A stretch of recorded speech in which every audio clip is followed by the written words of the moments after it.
Thank you to the family and to friends of the family for coming. To reiterate, we'll focus on Divre Torah because it's Rosh Chodesh. Nishmat, Devorah, Chanukah. We'll start at the very beginning. When Borei Olam created the world, maybe the key mitzvah that Borei Olam gave to Adam Arishon was the mitzvah of Peru Urvu, Umilu et Haaretz. They should be fruitful and multiply and fill the land.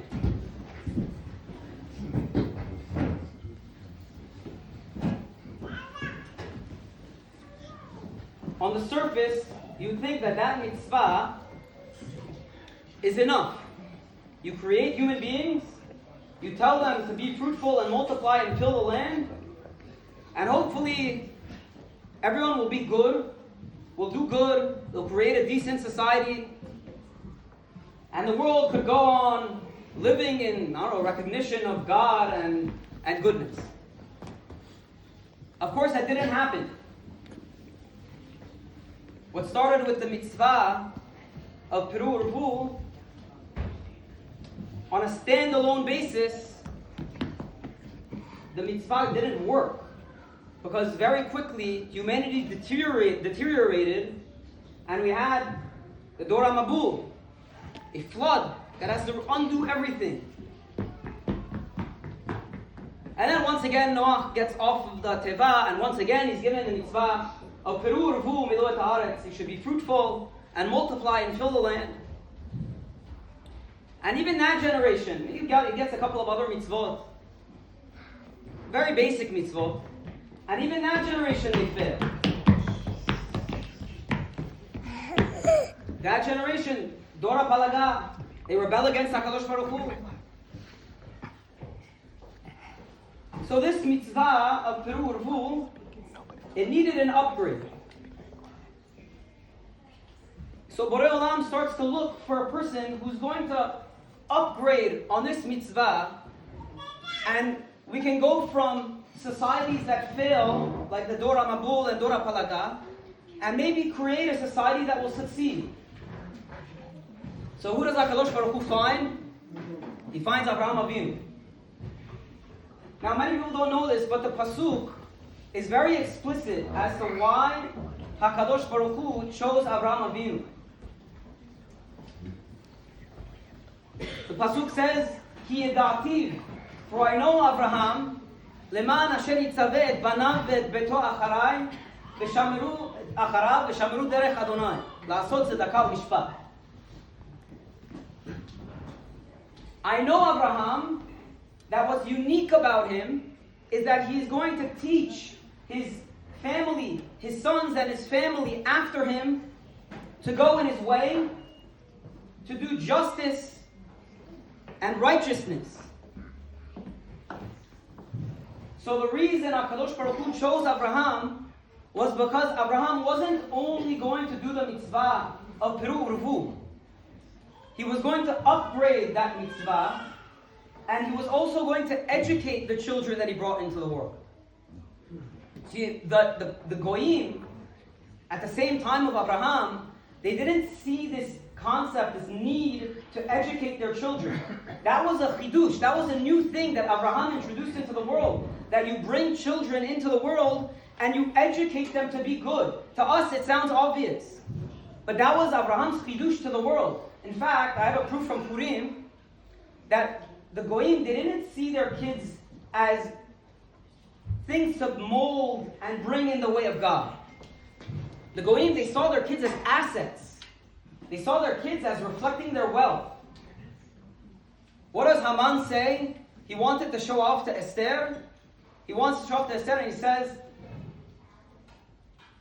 Oshro v'rov banav.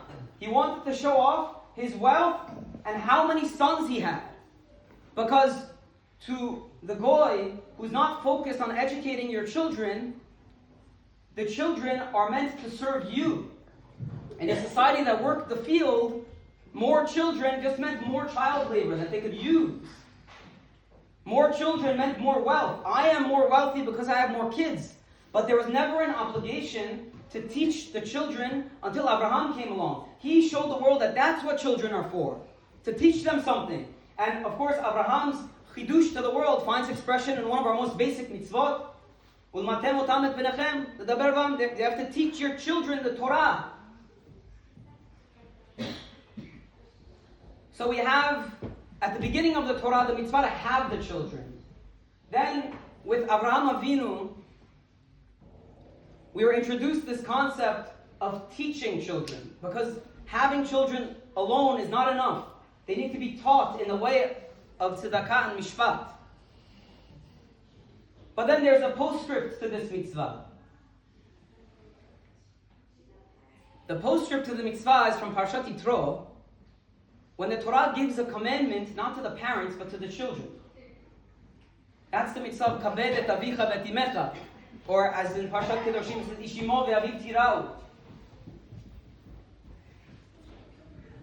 This was another chidush that the world didn't know of until Am Yisrael brought it along, until Borei Olam introduced it to the world through Am Yisrael. Yes, we have to have the kids, and yes, we have to educate the kids. But when the kids grow up, the obligation changes. The parents who once took care of the children now need to be the recipients of care. And Am Yisrael taught the world that the children are obligated to take care of their elderly. And that is how Am Yisrael revolutionized the concept of family. Am Yisrael took a world in which the kids were looked at as assets and were not trained in anything good. A world in which the kids would grow up and leave their parents by the wayside so that they could wither away and the kids could go in their own path. Am Yisrael said, no. There is a beautiful circle that could be created in all of these things. You have the kids, you educate the kids, and then one day the kids will care for you. And that beautiful, perfect circle is all from the Torah. We take it for granted, but it's all chidushim that the Torah introduced to the world. And if it were not for Am Yisrael, nobody would know that this should be the way of life. Whoever could complete this perfect circle of having kids, educating kids, and then having kids that could take care of them in old age, that is a complete life. That is a beautiful life. And I believe that that was the life of Madarjoon, alayha shalom. Madarjoon fulfilled the mitzvah of Peru Urvu in such an amazing way. And we look here at her descendants. But as we mentioned before, it wasn't enough to just have kids. You need to raise kids with nejabat. You need to raise kids to be upstanding, good people, followers of Torah and mitzvot. And Madarjoon succeeded in that in the same way as Avraham Avinu. She succeeded maybe like no woman has succeeded in our community. To a degree that every single descendant is Shomer Torah and Mitzvot. What a zechut she had. But that's not where her story ended. Because Madarjoon left children who cared for her in the most spectacular way until her last breath. I think it was so fitting that on the night she died, all of her children were there in the house. It was so fitting because the kids were completing the circle. I said a year ago at the Didan for Madarjoon, at the half, how amazing, how incredible it was to learn from Amu Robert, from my father, from Amma Angela, and from Amu Herbert, how incredibly they kept the mitzvah of kibud avayim. You know, we are the next generation. We have to take something from this process of mourning, this process that we saw go by over a year. And I think it's our duty as the next generation to look at our parents, at these four incredible people, and learn how to close the loop of life in the proper way. I think it's something that our generation lacks, specifically in this regard of kibud avayim. something amazing about this generation. They came from Iran, and their parents were too old to care for themselves. So the mitzvah of Kibud Avayim started very early for them.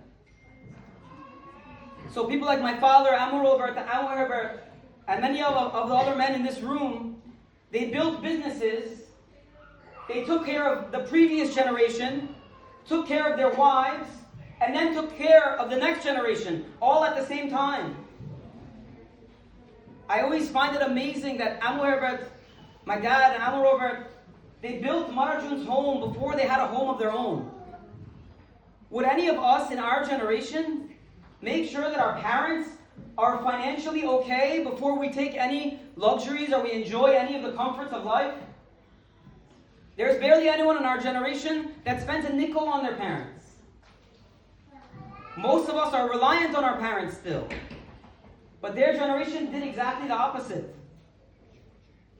And I think this all points to the zechut that Madarjoon had.